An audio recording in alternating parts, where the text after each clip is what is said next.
Okay, today is going to be a bit of a strange video, and to be completely honest, I was actually very conflicted about whether or not I should even post it. On the one hand, it's important for people to know about these things because the landscape of PC gaming, as it pertains to hackers and cheating programs, is unlikely to change when no one is aware, but on the other, I will be showcasing a website that sells undetectable cheats to hundreds of thousands of people, and has been doing so for over 10 years. The strange thing is that this website exists almost completely outside the mainstream gaming community consciousness, and yet it has nearly 300,000 members and sells functional, mechanically undetectable, at this point in time, cheats to the tune of millions in profit, suspected, that's my estimation, for over 60 different games. I want to clarify that before posting this video, I issued a poll to the community and made my concerns very, very clear. The overwhelming majority of people voted in favor of posting it anyway. The ratio was nearly 90 to 10, I believe, so here I am listening to that feedback.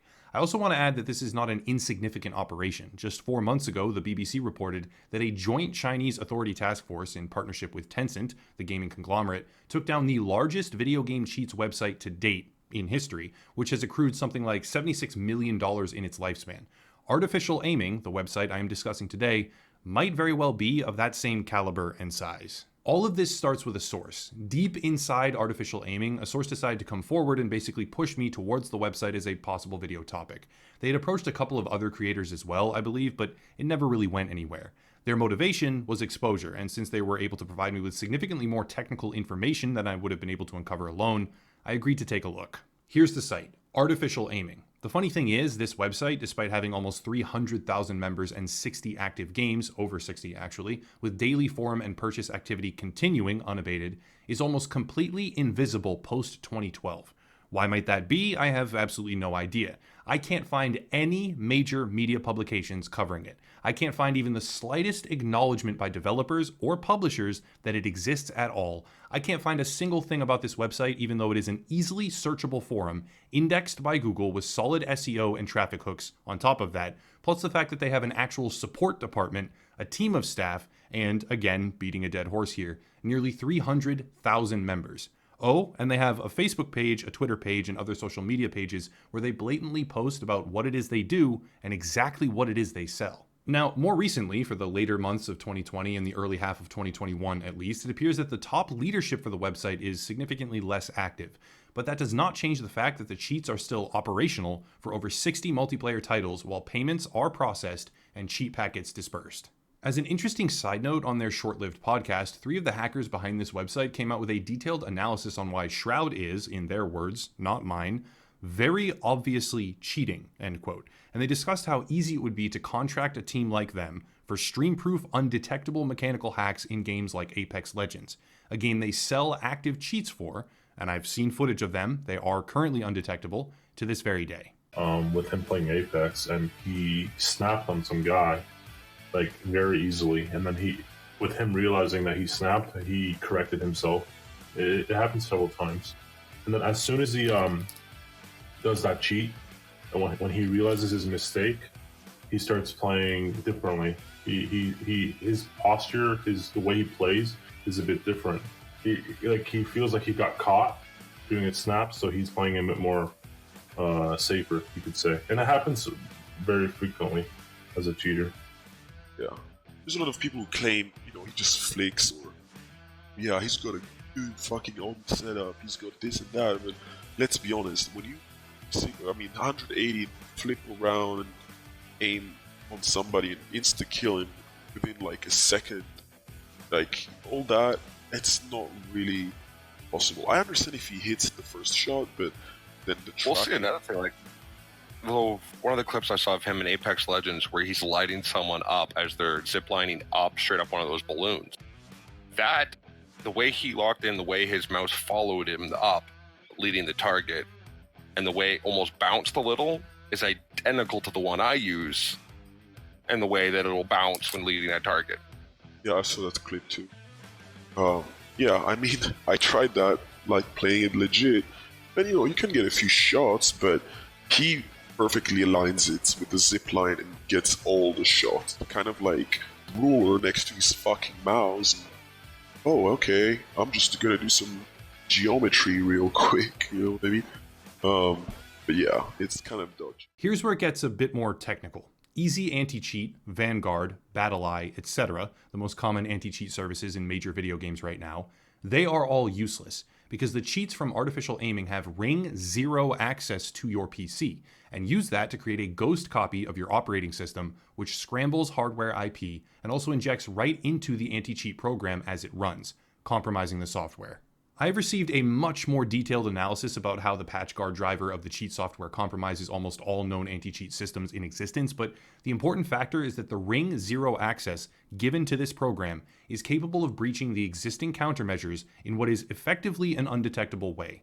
That means that when someone is using this software, they have highly customizable hacking tools, ESP, aimbot hacks, among others, which if implemented properly cannot be detected by the anti-cheat programs in AAA and AA gaming right now, and allow them to hack with impunity for as long as they want. The only countermeasure that I know of is manual banning in an instance where the player rage hacks, if you will, which means that they go so far above and beyond the safety bracket of plausible deniability, their hacking is then indisputably obvious. That allows game administrators or certain automated programs to detect them, but that is purely a function of user error and or overindulgence.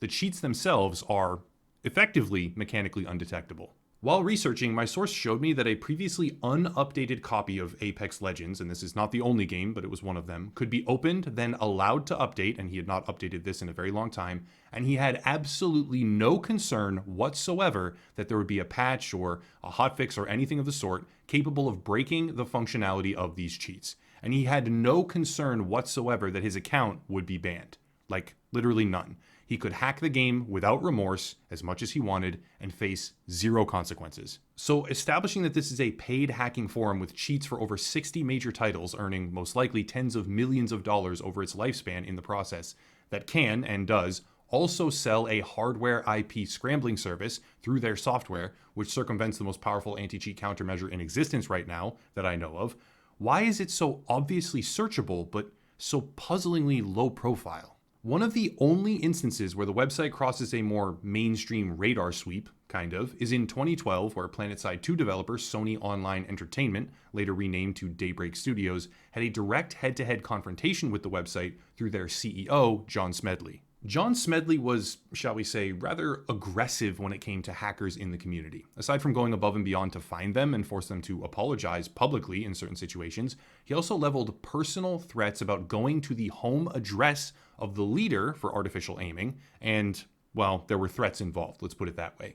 This was beyond the pale, in my opinion, and his overly confrontational and extremely personal approach to the issue might very well have resulted in a subsequent hack by the well-known collective Lizard Squad, responsible for a number of high-profile attacks, including a Christmas Day takedown of both Microsoft and Sony simultaneously. This hack seemed to push John Smedley into stepping down completely as CEO of Daybreak, though he would not be gone from the industry for long.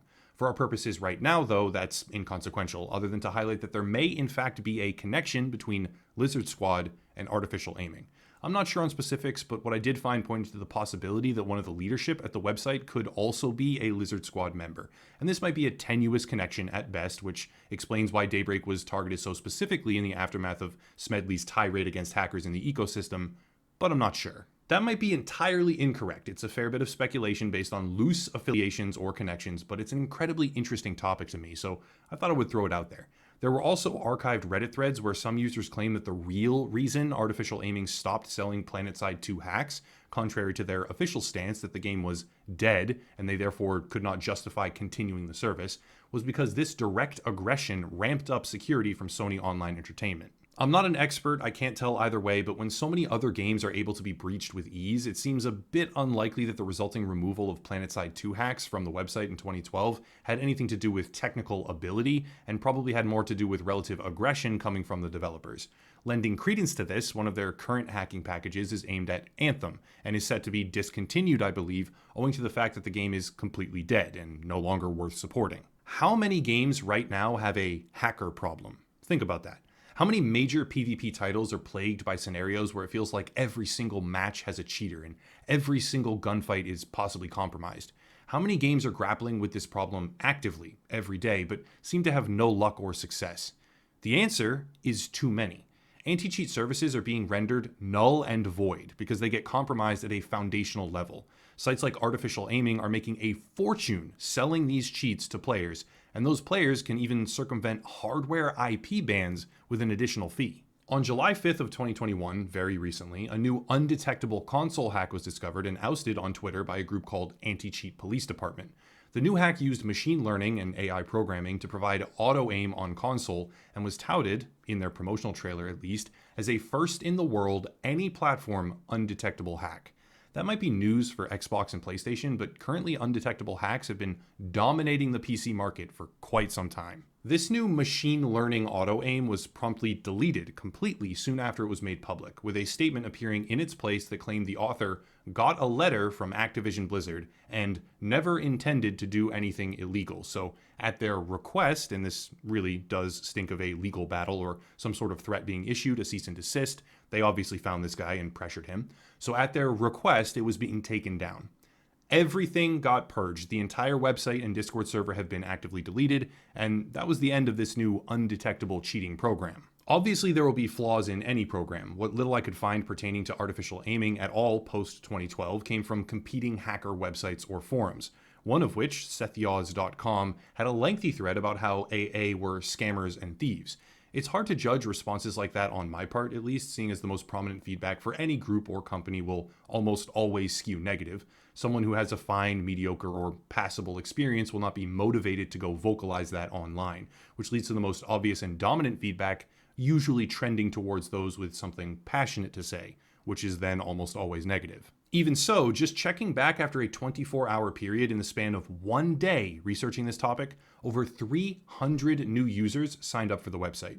This would suggest it's not all that secret, and that it's widely known enough to receive additional users at that kind of pace. But when trying to find any sort of indication that the website, post-2012, had been referenced or discussed in any capacity by any publication, developer, or agency whatsoever, I found basically nothing. All of this leads me to a sort of crossroads, and I'm not exactly sure which path to take. On the one hand, I detest cheating in games because it devalues the intrinsic appeal of a level playing field, but on the other, I don't know if I can actually blame people with the technical know-how to actually create things like this and then leveraging it for profit. I would certainly, beyond any shadow of a doubt, blame or disapprove of those who choose to buy the cheats. And obviously developers and publishers would have a somewhat obvious desire to prevent the software from being sold in the first place, despite the fact that they probably make significantly more money as a result of hackers buying software, getting banned, and then buying another copy of the game over and over. But I really don't know where I stand as clearly when it comes to people skilled enough to subvert gaming anti-cheat protections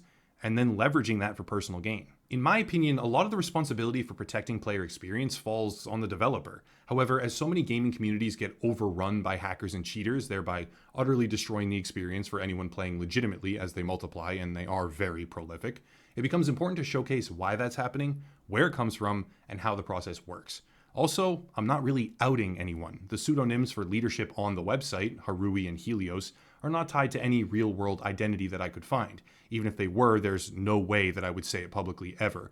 And I'm more interested in actually having some sort of interview with them than anything else. Covering games and saying, I dislike those loot boxes, or the monetization system sucks over and over and over again, while it just happens every single day despite your complaints, it gets old really, really fast.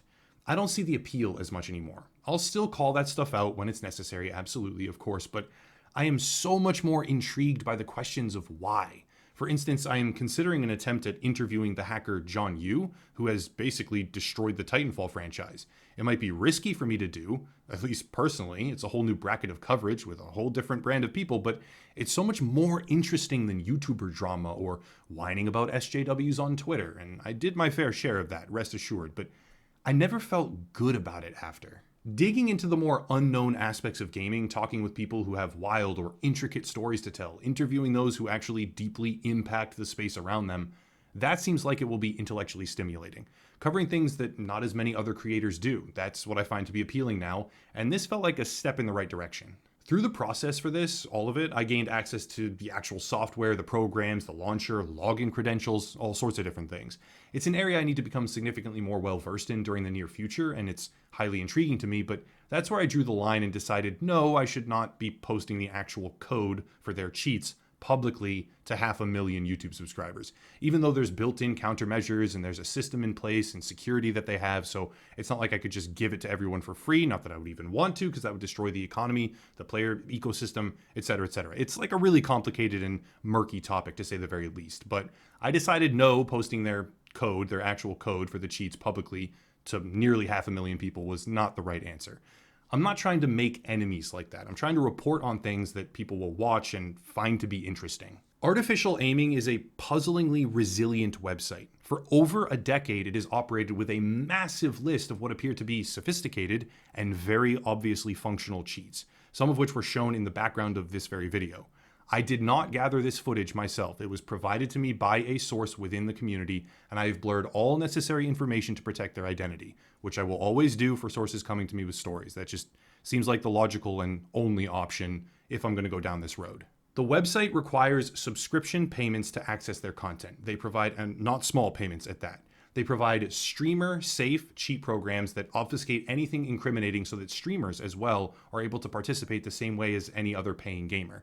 And the enormous member list is still rapidly growing, by the way, and their number of subscribers, the sheer volume of them, would indicate that it is a very large player in the space, in the online cheat selling space. All factors combined, it was a topic I thought well worth covering in a world where hacking is only ever increasing on PC platforms, and players are often left wondering how they lost or how it's possible that they just got outplayed. The answer to that isn't always, he was better than me. The answer to that is all too often, very often, he cheated. Destiny 2 trials and PvP playlists, Call of Duty, multiple modes, multiple cheats, Apex Legends, functional ESP and aimbot, plus a whole bunch more for dozens of separate titles. Some of these games, like Destiny 2 in particular, are struggling very hard to combat those problems, and they aren't succeeding. And unless they redefine their entire security approach, they probably won't be able to. I wanted to discuss all of it because, like I said, I find this stuff more and more interesting as time goes on.